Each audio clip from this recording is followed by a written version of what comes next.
یو باچا وجي چې دغه خپل وزیر ډیر زیات خوښ وجي د سلطنت چې څه مشوره هم دغه وزیر سره به کوله دغه وزیر به مشوره ورکوله او ماغه باچا چې کوم دی دغه وزیر به منله او دغه د فیصله مطابق په باچا خپل سلطنت چلولو په خپل سلطنت کې چې څومره هم فیصله وي په دغه وزیر به کوله چې په دغه وزیرانو کې نور هم وزیرانو چې هغه وزیرانو کې یو وزیر داسې هم چې دغه وزیر نه ډیر زیات جیلس کېدو دا کم چې باچا له ډیر زیات نږدې و دنه حسد کولو جی چې ولې باچا د مشورې اخلي مونږ هم د باچا وزیرانو مونږ نه ولې مشورې نه اخلي مونږ خو باچا په سکم نه حسابي او دغه وزیر هر ټیم ځان سره کینولې وي دله د هر څه مشورې هم د نه اخلي دله مختلف انعامات هم ورکوي په د باندې د باچا ډیر زیات مهربانه دی نو دغه نور وزیرانو کې یو وزیر داسې و چې هغه دغه وزیر نه حسد لرور به دی ویډیو مقصد صرف زما دار ګوره چې نن سبا زمونږ په د معاشره کې د حسد ډیر زیات شوی جیلسی چې ول ویل شي او چې کم سړی په زړه کې حسد لري بغض لري نو هغه سړی نه کامیابیږي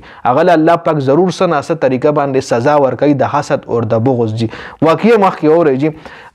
دا کم وزیر چې حسد لرلو یو ورځ دغه کم باچا چې کم وزیر چې خو خو دې په موقع باندې نو جی نو دا کم چې حسد لرلو د باچا له ورغله او باچا له ویل دي چې دا ته خو د دې وزیر مطلب د ډېر سلاګان او مشورې خلک خو چې دې کله د استاد سلطنت نه بهر وځي نو د تا پسې عجیب عجیب خبرې کوي جی باچا ولوي څه خبرې کوي ماته وایا چې مال هم پته ولګي دا خو زما ډېر خوښ ته زه خو د هر څه مشورې اخلم د ما پسې بهر څه خبرې کوي نو د ولوي د یو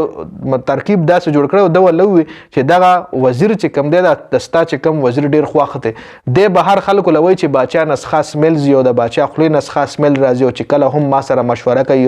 نو زه ډیر زیات غوسه هم شم خفه هم شم د باچا د خپل نه مال سخه سمیل راځي نو باچا ډیر زیات خفه شوی دی هغه هم لکه سوچ کړی چې ګوره د ما څومره انعامات ورکړي دی ما څومره نیازبین ساتلې د نه هر څه کې مشوره اخلم او د ما پسې داسې خبرې کوي بل طرف لوم دغه وزیر دغه باچا چې کم وزیر خو د پسې کور ته ورغله دلې ویلي دي چې ما تعالی ماسختن ما تعالی روټۍ کړې ده او سبا چې ته سلطنت لځینو پیله زمونږ په کور راشه ما تعالی انویټیشن کړې ته مونږه روټۍ خوري وغې نه پس په بیا ته سلطنت ته لاړ شي د باچا دربار له ولاړ شي جی دی وزیر داسې چل کړو چې کور کې کمی کانه تیار کړی و دغه وزیر د پاره نو هغه کې اوګه ژوندۍ اوګه ډیره زیاته چولې وجي نو دغه وزیر چې کله دی کړه راغو دی بل وزیر کړه روټۍ ور کړو خوړه نو د خلینو د اوګي بوین روان شو جی د چې بهر وروته نو د خوېزو سلطنت ته روانه مچون کې لیټ هم شمه اوس کور لازم ځان پاکوم یا برش وغیرہ کوم نو ټایم بلګي نو د سره جیب کې رومالو د وی زبست باچا سره سټیم خبرې کوم نو په خله به د رومال کې دم نو زما د خلې د اسمل به باچا له ورزيجي دوم دغه رنگ کړي د باچا سلطنت ته ورغله باچا خوم پزړه کې ماغه پرونی خبره یاد وکم چې ول وزیر کړي و چې دا وزیر تا پسې بهر خبرې کوي نو باچا ولوم وی چې راشه تاسو سره زما د سلطنت یو ډیره ضروري مشوره ده ادر سره کوم نو دی ورغله حسب معمول باچا سره خو جوخ ناس شوی دی خو د جیب نه رومال راويخ کړي او په خله باندې رومال خره ال د اغه ځای کې باچا هم شکی شوی چې یاره پرون چې مالک وزیر کوم خبره کړي و دا خو اشاره او دا سړی خو ما نه کرکه کوي ز باچا ما دا زما وزیر دی او د ما نه کرکه کوي په خله رومال خله دی زما سمیل نه کرکه کوي یا زما د خلینو د سمیل ورزي پتن لګي چې سمیل د ورزي د خلی باندې رومال کې خله دی باچا ډیر زیات غوسه شوی خو دا وزیر ډیر زیات خو د له سغغ نه دی کړي لیټر لیکل دی بل باچا له لیټر لیکل خط لیکل کې ول لیکل چې دا کم سړی ز در لېګم دله به سخت سزا ورکي او بس دنا سرمنو با سکته لیکو سرمنه مال راو لګي باچا لیټر لیکل بند کړي دی د باچا لیټر چې کوم هغه ټایم کې چا بم نشو کولاولې باچا خپل سیل په لګولو بندولو به دا به صرف یو باچا چې بن کو نو بل باچا به کولاولو د بل سټیټ باچا له لګولو د بل ریاست باچا له لګولو جی باچا وزیر له خط ور کړی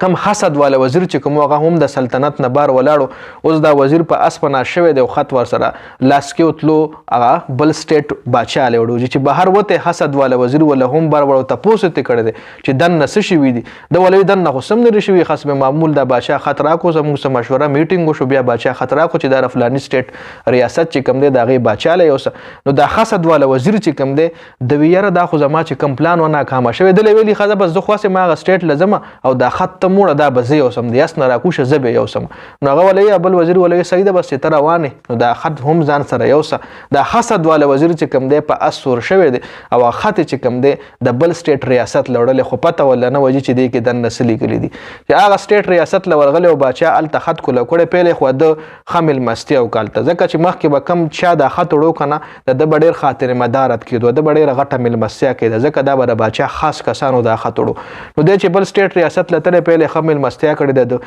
بیا چې کله بادشاه خط کو لو کړی د بس بادشاه خپل سپایانو له حکم کړی چې رو نشته دا سړی دا خو دې کې هماله دا حکم شوی دی چې کله وزیر رانیولې وزیر ولوي د ما ګناه سره مال خو بادشاه بند خط را کړی دی او تعالی مې راوړو هغه ولوي بادشاه د بل سټیټ بادشاه چې کوم هغه ولوي چې دې کې خو لیکلي چې بس دا کم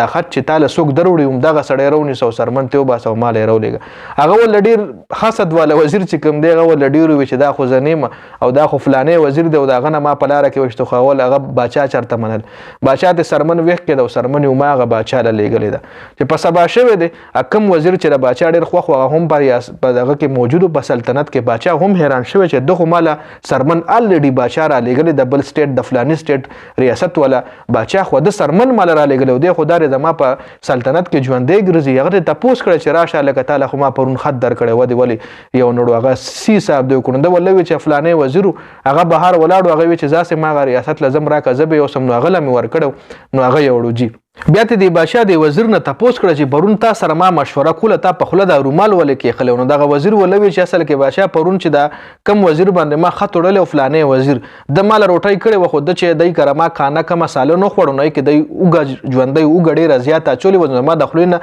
د اوګ سمیل